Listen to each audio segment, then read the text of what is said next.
From social point of view at first sight, nobody could foresee my future.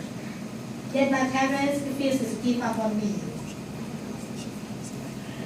They tried their hardest to speak for every possible way to treat me well in order to make me happy. However, now that you can see that I have graduated from the bachelor's degree in sciences, and I am currently studying for my master's degree.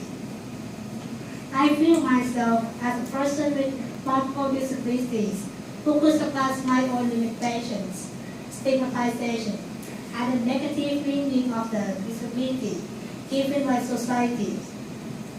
The majority of research about disability tend to study on the outsider's point of view. In this sense, is the one without disabilities. But I would like to show you the study from insider's point of view, which is myself, who is a disability. I set four objectives as follows. First, the objective to portray the experiences of a young woman with autism. Second, the objective to create a new understanding of the word autism. Third, the objective to find ways to overcome physical impairments. And last, the objective to turn everything, all the impairment into the ability to live. In this study, I also set a conceptual framework that to be a part in my narrative story as follows. First, I was born with abnormalities, so people in the society, at least at my hometown, called me as a disabled person with autism. Second, I have faced with the issues of stigmatization for life. Third, stigmatization led to having stress, so I have had to cope with it. And last, when I feel bad, the method of resilience is important to recover my distorted mental state back to normal. The methodology of my narrative story started from collecting a large amount of necessary data by in-depth interviews with my family. I also used the method of participant survey to collect all the necessary data from them. The narrative story's main character is me myself, and the context in the story consists of my personal experiences. So, as a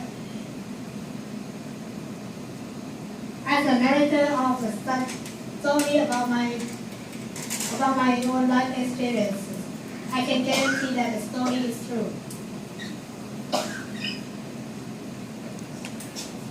At this point, I want to portray my life story from when I was born to when I graduated.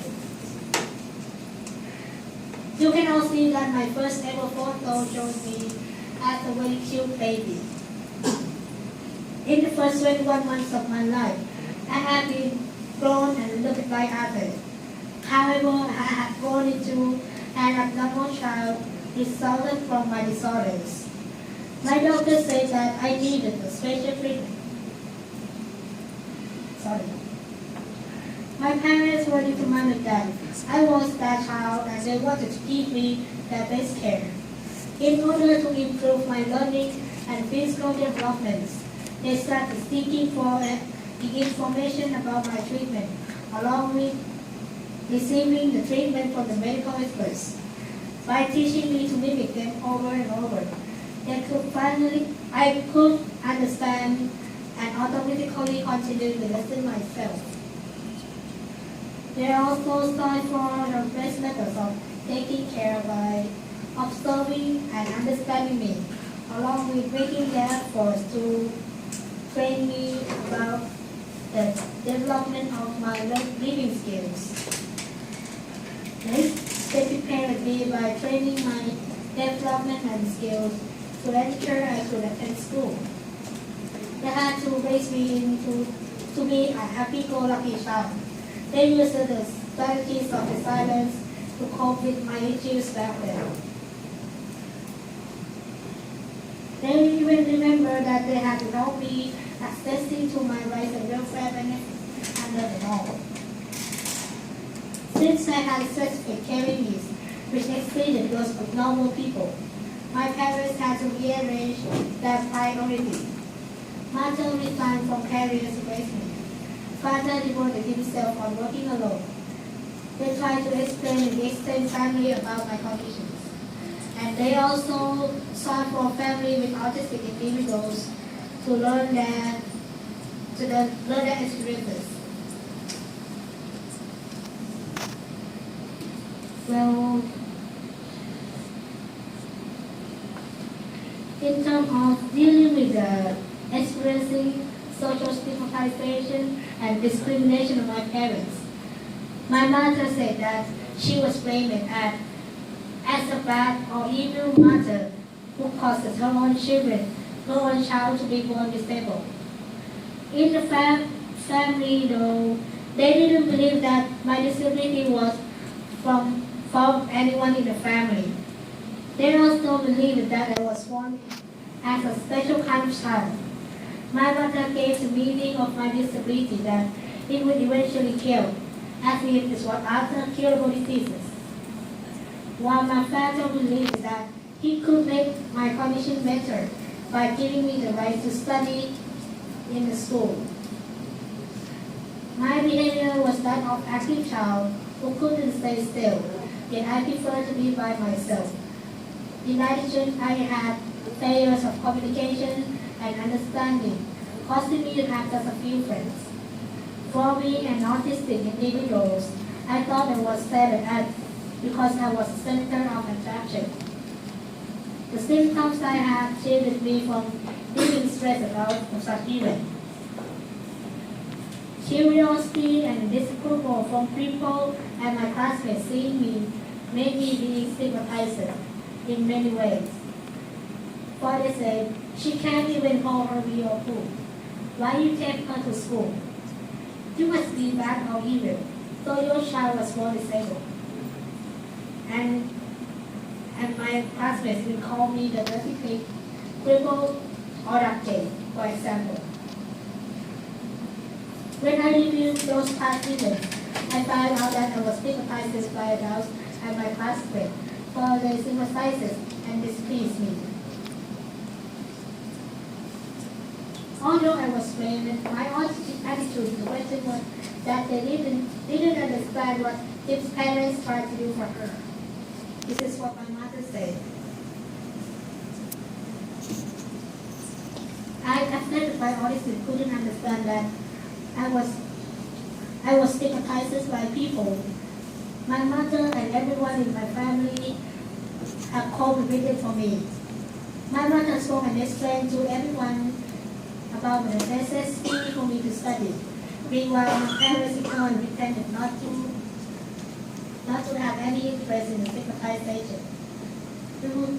We would relax our mind from the stigmatization by instead having the recreation activities together, which could greatly help us. At 13 years old, I was at better health that the wheelchair was still needed.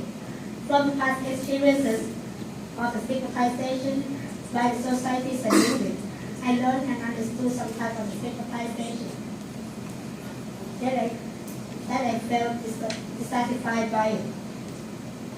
I often cope with them and crying because my symptoms are constant, maybe unable to explain to anyone or that events happened to me. In sum, if I was stigmatized, I would express my dissatisfaction by being sad. The principal discriminated against me and deprived me from my rights, saying that I'm scared that your autistic child may die here. I think this school is suitable for her. Moreover, my new classmates also called me as a monetary son. The worst cursing in Thailand, for nothing was uglier than this. Mocking and teasing naturally happen to weak people, but that doesn't mean that those weak people don't have any value in them. If you know who you are and what good things you have, those mocking words will become meaningless as if they are just words coming into and going out of careers. If you're mentally strong enough, all this work will not be able to mentally hurt you. Everybody who say and that this rudeness to mentally attack matters. You have to see them as people with that basis of life and have experiences them beforehand. So you could say those words to harm others without any feelings. That's what my mother said to console me back then. I would like to tell you that the result of the hustle and effort of and encouragement from my family was the main reason that I could cope and resilience to the happening stigma. Moreover, I have won the excellent study program certificate by the afforded attempt from my parents. Some of my colleagues still gave me negative labels and coped with them means giving by becoming ignorant. Autistic symptoms became causing repetitive misunderstanding among issues among my colleagues and me. It formed pain, reasons, and sadness to me that I helplessly self-stigmatized. The worst case of me being stigmatized was that when my colleagues and teacher stigmatized me on my disability, saying that I think you must die and be reborn before attending my class. This is from the teacher. And my colleagues even say to my mother that, why don't you keep the disabled child at home? She will be everyone's burden. I dare say no one will hire her anyway.